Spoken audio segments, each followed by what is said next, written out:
राम राम सही भाइयों को, मैं दाताराम चौधरी एनएएस कोच। दोस्तों आज की न्यू वीडियो में आपका स्वागत है। जो आज की हमारी न्यू वीडियो है दोस्तों, ये पेस पे आधारित है। ठीक है, कि पेस क्या होती है, पेस की रनिंग में क्या इंपॉर्टेंस होती है। ठीक है, 1600 मीटर के लिए एक बहुत इंपॉर्टेंट पार्ट है। मैं एक बात बोल देना चाहता हूँ कि जिस बच्चे को मतलब ना पेस की नॉलेज नहीं है, वो मेरे हिसाब से 1600 मीटर में कोई बेस्ट कर ही नहीं पाएगा। ठीक है, पहले मैं आपको थोड़ा क्लियर करता हूँ कि पेस होती क्या है। बच्चे पेस क्या होती है, जैसे कि मान लो आपने फॉर एग्जांपल आपने देखा होगा कि जो पाँच मान लो हम 1600 मीटर की तैयारी कर रहे हैं। ठीक है, अगर मान लो कोई बच्चा ऐसा करे कि फर्स्ट लैप एक डेड का लगा दे, अगला एक 20 का, फिर 30 का, फिर 50 का, तो देखो ये तो नॉर्मली है कि फिर वो बच्चा कभी रनिंग निकाल ही नहीं पाएगा। ठीक है, पेस क्या होती है कि लैप को रिपीट करना। लैप को रिपीट करने का मतलब क्या है, मान लो आप 4:40 की तैयारी कर रहे हो। ठीक है, तो आपका फर्स्ट लैप एक 10 का, नेक्स्ट भी एक 10 का, फिर 10 का, फिर 10 का, तो इसका मतलब क्या टाइम आएगा आपका 4:40। ठीक है, अब पेस वर्क को मतलब कि कम कैसे, पेस में टाइमिंग कम कैसे कर सकते हैं और पेस वर्क कैसे कैसे करें। ठीक है, जो कि बच्चों को क्वेश्चन था, तभी मैं ये वीडियो लेके आया हूँ।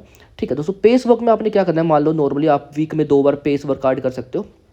ठीक है, एक और बुधवार को और एक शनिवार को। ठीक है, आपने नॉर्मली पेस लेनी है 6 किलोमीटर या 4 किलोमीटर, जो कि 1600 मीटर वाले हैं। ठीक है, जो लॉन्ग रनर है 5 या 10 वाले, वो पेस डाल लेंगे, वो तो 12 किलोमीटर और 18 किलोमीटर समथिंग। ठीक है, तो चलो फिर से हम आते हैं अपने इंपॉर्टेंट टॉपिक पे 1600 मीटर के लिए। ठीक है, तो 1600 मीटर में दोस्तों जैसे आपने मान लो 4 किलोमीटर करनी है। ठीक है, मान लो कोई बेसिक रनर है, कोई रनिंग में स्टार्टिंग ही कर रहा है, तो उस बच्चे ने क्या करना है कि 1:30 या 1:35 की पेस स्टार्ट करनी है। ठीक है, मान लो 1:35 के ही पहले ट्राई करना है कि 1:35 के ही 10 रैप करने हैं फर्स्ट वीक में। फिर सेकंड वीक में क्या करना है, उसे थोड़ा कम करना है।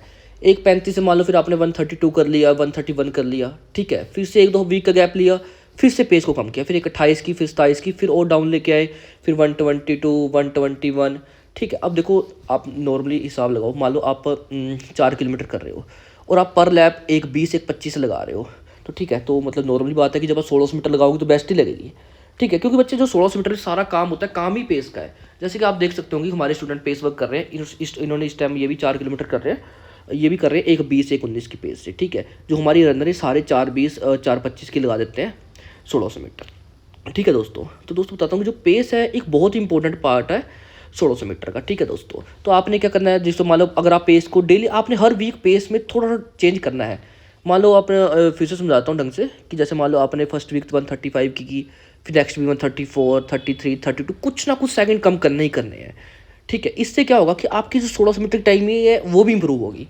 ठीक है, मान लो जैसे कि मान लो आप 1600 मीटर में आपको एक नॉर्मल बताता हूँ पेस कैसे होगी। मान लो आपने 4 लैप लगाने हैं। ठीक है, मान लो आपकी एक 20 की पेस सेट होगी। ठीक है, पहले मान लो आप एक 20-20 के 4 लैप लगा रहे हो, तो आपका नॉर्मल टाइम कितना आएगा, और फिर दोस्तों जब आपका नेक्स्ट टाइम आप मतलब फिर कभी आप 1600 मीटर लगाओगे या कभी ट्रायल दोगे, तो फिर आपने नेक्स्ट टाइम क्या करना है, ट्राई करना है कि वही लैप 118 से लगाना है।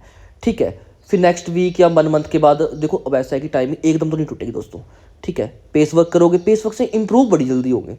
ठीक है, पेस वर्क से इंप्रूव बहुत जल्दी होगी, बहुत फास्ट इंप्रूव होंगे अगर आप पेस वर्क ढंग से करोगे और तरीके से करोगे। ठीक है, तो मान लो आप नेक्स्ट टाइम फिर 118 से, फिर 116 से, 112 से, फिर एक 12-12 के 4 लैप लगा दोगे, तो नॉर्मली आपका 4:46, 4:47 टाइम आ जाएगा। तो लास्ट में जब आप पेस वर्क काफ़ी टाइम तक करते रहोगे, ठीक है, मतलब वीक में 2 बार ढंग से करोगे, तो फिर मान लो एक 10-10 के 4 लैप बड़ी ईजी पकड़ सकते हो। 4:40 का टाइम बहुत ज़्यादा टफ नहीं होता दोस्तों। बस एक्चुअली ऐसा होता है कि देखो हार्ड वर्क तो रनिंग में चाहिए, पर साथ में स्मार्ट वर्क भी चाहिए। ठीक है, जब तक आपको टेक्निक नहीं पता कि हम 4:40 पे कैसे आएंगे 1600 मीटर में, तो फिर कैसे पॉसिबल हो पाएगा। ठीक है, तो सबसे पहले दोस्तों क्या आपको देखो हार्ड वर्क तो करना ही है, वर्कआउट तो आपका स्मार्ट होना ही चाहिए। ठीक है, उसके साथ साथ आपका क्या है, आपकी जो टेक्निक है वो भी करेक्ट होनी चाहिए। ठीक है, आपको अपनी मंजिल पे पहुंचने का पता होना चाहिए कि मैं 4:40 तक कैसे जा सकता हूँ। ठीक है दोस्तों, मुझे उम्मीद है कि आपको वीडियो बहुत अच्छी लगी होगी। ठीक है, अगर आपको हमारी वीडियो अच्छी लगी, हमारे चैनल को सब्सक्राइब करें। मैं आपको इससे भी बढ़िया 1600 मीटर की टिप्स होगी, लॉन्ग जंप हो गया, हाई जंप हो गया, जो भी हमारे इवेंट्स से रिलेटेड होगा, एनी इवेंट्स 100 मीटर हो, 200 मीटर हो, उससे रिलेटेड अच्छी से अच्छी वीडियो लेके आता रहूँगा। ठीक है दोस्तों, सभी को जय श्री राम। मिलते हैं दोस्तों नेक्स्ट वीडियो में।